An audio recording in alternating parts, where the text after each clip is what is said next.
आइए हम प्रार्थना करें। मेरे मुंह के बोल और हमारे हृदयों का सोच तेरे सामने ग्रहण योग्य हो। हे यहोवा परमेश्वर, हमारी चट्टान, हमारा उद्धार करने वाले, आमीन। जैसा कि हम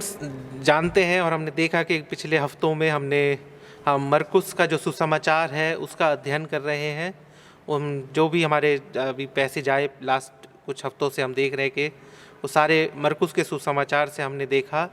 और उन जो हमने पिछले हफ्तों में देखा कि यीशु मसीह का जो अधिकार के बारे में देखा कि उसका अधिकार बीमारी पर, दुष्टात्माओं पर और यहाँ तक कि मृत्यु पर भी उसका अधिकार है, जो हमने पिछले हफ्ते ही देखा जब उसने यायर की पुत्री को उसने मृत्यु से फिर से जीवित किया।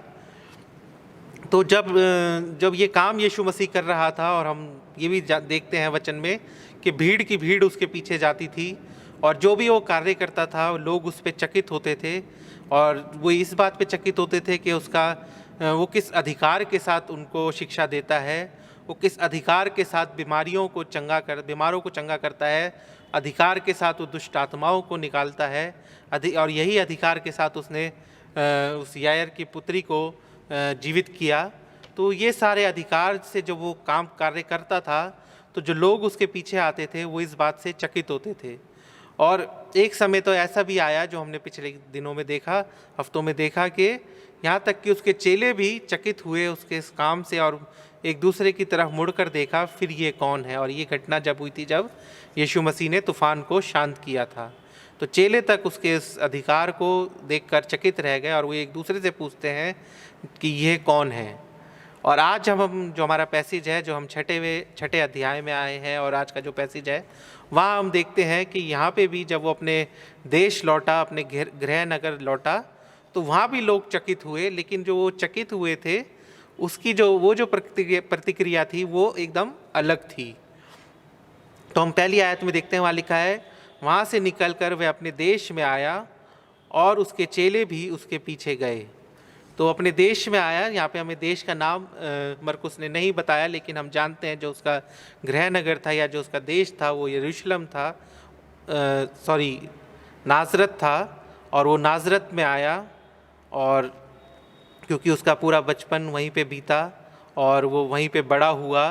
वहीं किस गलियों में वो खेल कर अपने फ्रेंड्स के साथ, अपने दोस्तों के साथ बड़ा हुआ। वहीं पर उसने अपने पिता यूसुफ से बड़ाई का काम सीखा और वहाँ जाहिर है फिर उसका परिवार भी वहाँ रहता था। और वो जब वहाँ पे शहर लौटा तो उसका जो उस समय अपने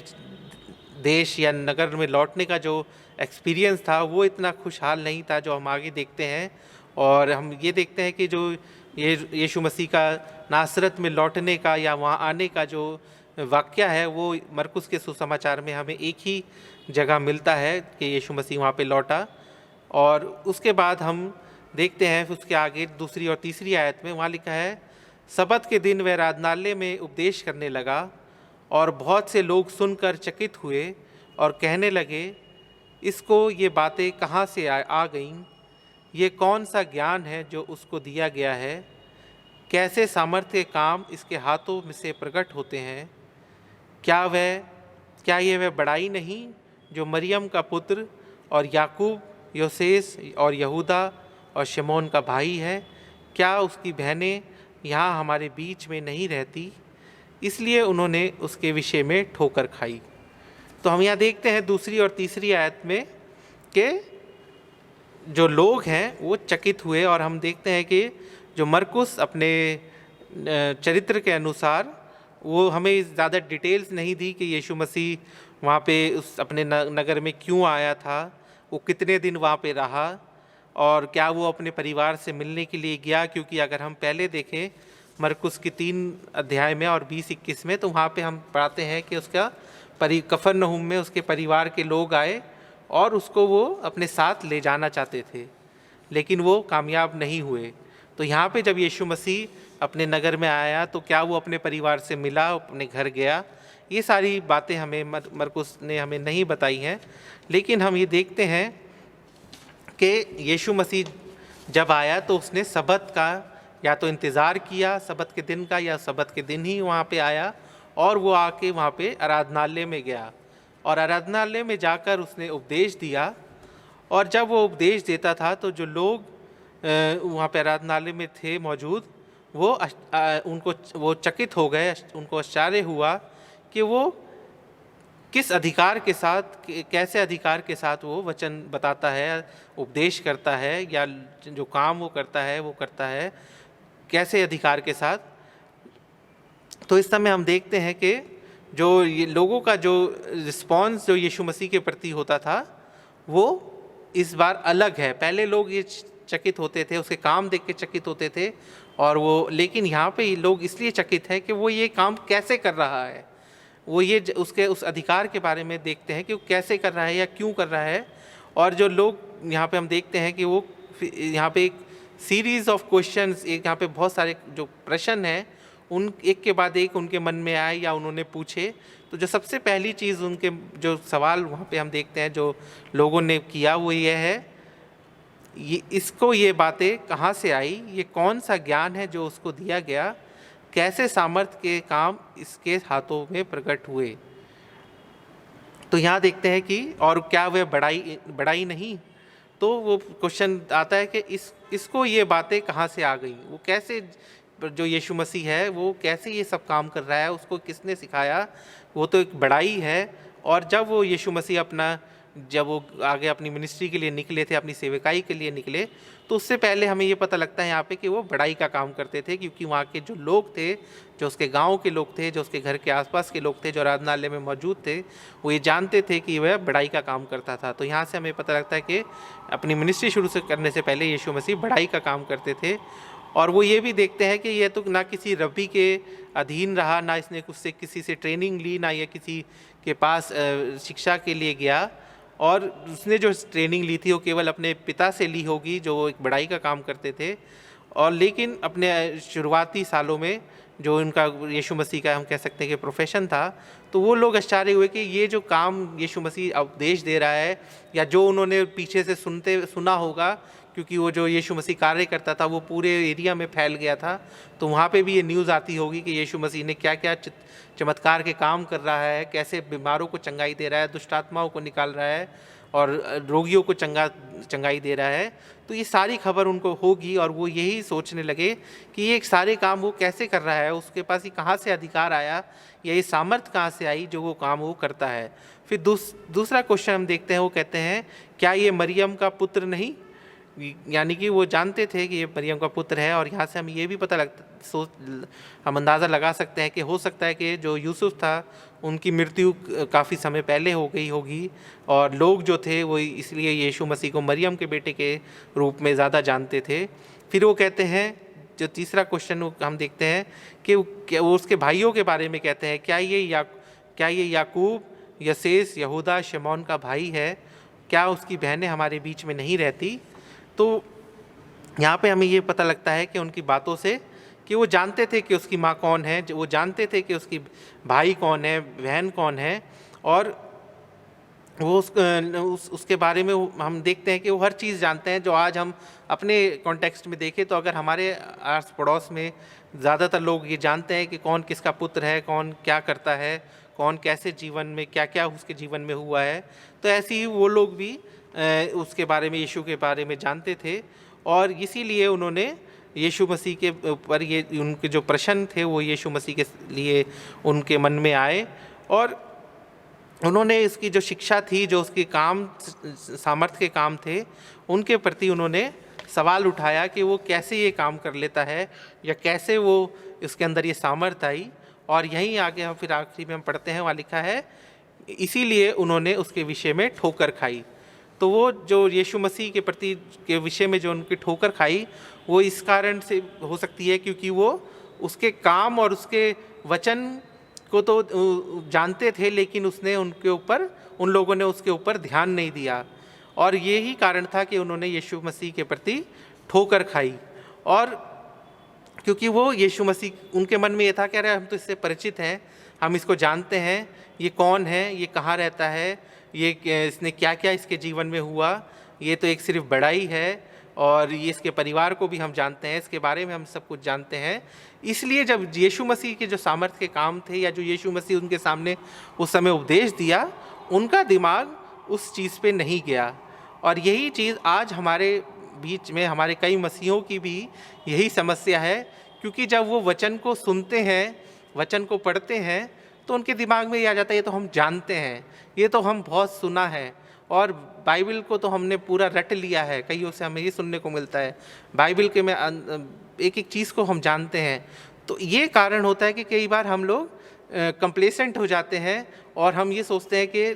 ये हम जानते हैं और हम उस पर ध्यान नहीं देते। जिस तरह से वो जो लोग थे वो यीशु मसीह के सामर्थ्य के कामों पर या उसके वचन पर, उसके उपदेश पर उन्होंने ध्यान नहीं दिया, ये सोचकर कि हम तो यीशु मसीह को जानते हैं, इसके बारे में हमें सब कुछ पता है और ये क्या हमें सिखाएगा। वही चीज़ हमें कि हम जब हम मसीह लोग वचन सुनते हैं तो हम सोचते हैं कि अरे हम क्या नया सीख सकते हैं, इसको तो हम जानते हैं, ये वचन तो हम बहुत बार सुन चुके हैं, इस पैसेज के ऊपर सरमन बहुत बार सुन चुके हैं, ये पैसेज हम पढ़ चुके हैं, हमें मालूम है कि इसमें क्या हुआ। तो हम उस समय ध्यान नहीं लगाते और हमारा ध्यान कहीं और भटक जाता है, और हम जो परमेश्वर का सामर्थ्य का कार्य हमारे जीवन में होना है, जो परमेश्वर जो हमारे जीवन में कार्य करना चाहता है, वो हम मिस कर देते हैं, क्योंकि हम ये चीज़ सोचते हैं कि हम ये सब जानते हैं या इसमें हम कुछ नया नहीं सीख सकते। और या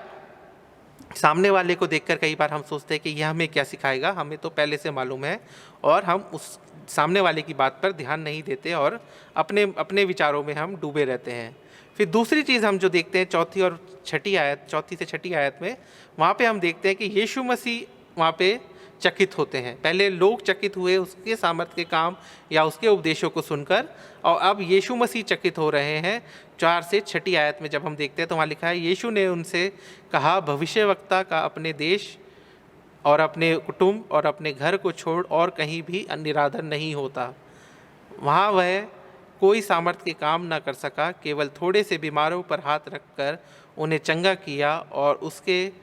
उसे उसके विषय में और उसे उनके अविश्वास पर आश्चर्य हुआ। तो यीशु मसीह, यहाँ पे हम देखते हैं, यहाँ पे यीशु मसीह को आश्चर्य हुआ, यीशु मसीह चकित हुआ। क्यों हुआ? क्योंकि वो उनके अविश्वास को देखकर उसको ऐसा हुआ। 2 जगह हम वचन में देखते हैं कि यीशु मसीह को आश्चर्य हुआ, या एक जगह हम देखते हैं जब सूबेदार के विश्वास को लेकर जो यीशु मसीह के सामने उसने प्रकट किया था, जो हमें मत्ती 8 और 10 में हम देखते हैं, वहाँ पर उसको आश्चर्य हुआ। और यहाँ पर वहाँ पर जब हम देखते हैं तो वो उसके विश्वास को देखकर उसको आश्चर्य हुआ था, और यहाँ पर इन लोगों के अविश्वास को देखकर यीशु मसीह को आश्चर्य हुआ। और यहाँ पे हम देखते हैं कि यीशु मसीह का जो खुद का परिवार था, जो उसका खुद का घर राज्य था, या जो उसका देश था, जो हमें वचन में पढ़ते हैं, जो उसके क्लोज थे, उन लोगों ने उसको रिजेक्ट कर दिया। अगर हम पहले भी देखें तो वहाँ पे जब उसके माँ बाप, उसके परिवार के लोग, माँ और भाई उसको लेने के लिए आए थे, तब वो कहते हैं कि वो उसका चित्त ठिकाने पर नहीं है। और यहाँ पर हम देखते हैं जब वो अपने लोगों के सामने उपदेश करता है तो लोग उसको निरादर करते हैं या उसके ऊपर विश्वास नहीं करते हैं। इसलिए यहाँ पे यीशु मसीह को आश्चर्य हुआ, और यीशु मसीह ने इसीलिए फिर ये बात बोली कि भविष्यवक्ता अपने देश और अपने कुटुंब और अपने घर को छोड़ और कहीं निरादर नहीं होता। यहाँ पे उसका जो निरादर हुआ, या जो लोगों ने उसके ऊपर विश्वास नहीं किया, इस वजह से